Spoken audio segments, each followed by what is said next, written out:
President Donald Trump took to Twitter yesterday to criticize a pair of sports teams that are considering name changes in the wake of a national reckoning over racial injustice and inequality. Trump tweeted, quote, "They name teams out of strength, not weakness. But now the Washington Redskins and Cleveland Indians, two fabled sports franchises, look like they are going to be changing their names in order to be politically correct." Shannon, what's going on here? Again, Skip, this is what he does. He's preaching to his base. He's trying to bring up election points that our history, our proud history is under siege here. You see what's happening, Skip, is that we see blacks are fighting for more rights. We see women, we see the LGBT community, we see the trans community. We see so many different bases fighting for rights. And change, he's very resistant to change. He doesn't want that because he thinks somehow, well, if they start getting rights, that means they're taking from us. Skip, I never understood that. And this is why I never got to make my point, Skip. This is why I never got mad at someone making money in football. Well, man, you see how much you got? Ain't coming out my pocket. Just because I gained something doesn't mean it's coming from you.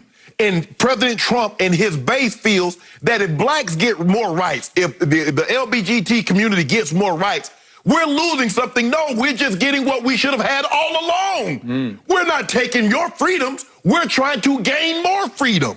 And they don't get that. He's preaching to that, Skip, because that worked.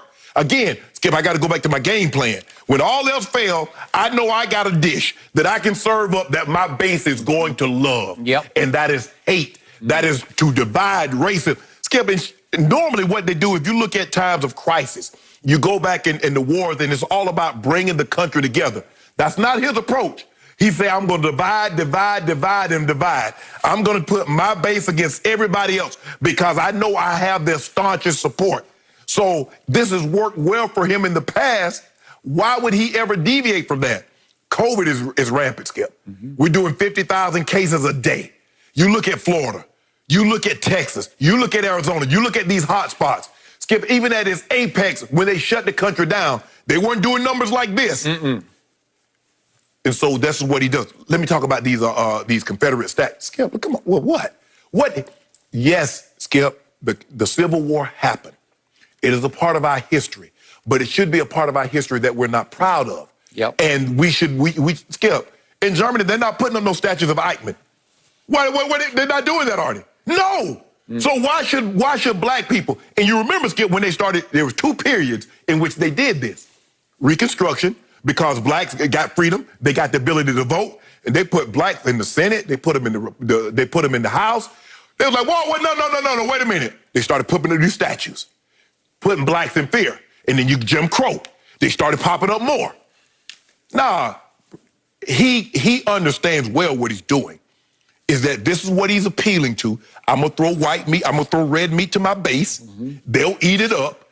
I'll distract them that you see COVID, what it's doing. We'll see what's other things that are going on in the country, and it'll distract them. They'll become numb to 130,000 people dying. They'll become numb to 50,000 people being affected today. And Skip, although they might not die, the long-term ramifications of you getting this disease. You see, because at first they thought it was just the lungs. Now they're finding out it has impact on your heart, on your kidneys. So you talking about it's harmless. Tell that to the families that's lost 130,000 loved ones. That is harmless. That's easy to say, because, Skip, what I've noticed is that this man has no empathy. He has none. And he feels that that's a part, everybody says, well, you're going to, no. That's not how it's supposed to work. The one thing that most presidents have is empathy, is the ability to feel, to place yourself in that position of another man. He doesn't have that. And he doesn't seem to care. And people make excuse after excuse after excuse for him. And it's sad. It's really sad, Skip, that it's like this. They didn't name that for no strength. A derogatory term is strength. Wow, okay. So, I've told you all along, I'm not nearly as political as you are. You take it very seriously. I just dismiss it because I can't control it. Feels like nobody's honest, and I just give up, and I'm a sports guy. True. Okay. But it sure sounds like yesterday our president decided he didn't need the 5 million odd votes of the Native American community in the United States of America, because what he just tweeted wasn't just politically incorrect, it was racially very incorrect. Yeah. And if I were a Native American, and I did grow up in what used to be called Indian Territory, the state of Oklahoma, red man, I would be furious at this tweet because it is so dismissive and disrespectful of my Native American, if I were one, heritage. So, you know, the chewing tobacco called red man. mm-hmm. My brother used to chew tobacco. All right. Made me think of that when you said Oklahoma. So obviously he is now re-appealing to the farthest right of his constituency, yes, because the farthest right is probably getting sick and tired of Black Lives Matter. Correct. And now they're dreading, oh, is it now going to be Native American protests? Right. Well, I hope so. Yeah. Okay. Because they've been treated as bad as we have, so they should be out there with us. A quick history lesson for our president. Remember, George Preston Marshall, who became one of the great bigots, great unquote, quote unquote bigots in the history of the National Football League, probably the biggest racist owner in the history of the National Football League. Originally, when he founded the team in Boston, they were called the Boston Braves. Right. Well, that's brave. So if you're trying to play it from a position of strength, that would indicate you're nicknaming your team off the Braves, and the whole even the term brave is okay. Yeah, we get that. We get that. Yes. But then that didn't work where they were, so they had to move over to Fenway Park, home of the Red Sox. Right. So he got cute and decided, well, what if we rename our team Redskins to go with the Red Sox? Well, at the very least, Redskins is a derogatory term. Yes. And I used to hear it in cowboy and quote-unquote Indian movies. Correct. Because we're going to get those low-down, no-good Redskins, right? Yep. And at very worst, it's just a flat-out racial slur used back in the day in which the white settlers basically declared war on the Native Americans. Right. And many, many lives were lost on both sides, but there were scalps taken both ways. And that was the origin, potentially, of the term Redskins. That is correct. Right? Yes. Okay, and then let's get to the Cleveland Indians, shall we? Again, the Native Americans in our country didn't name themselves Indians. Christopher Columbus mistakenly named them Indians because he thought he had landed in the East Indies, Southeast Asia. Chris, you're a little off course here. A lot of off course. Okay? Because you've landed in what will become the United States of America. Right. But you're a long way from Southeast Asia. But he looks at the indigenous population and he says, aha, these must be Indians, as in East Indians, as in India, right? Yes. Wrong.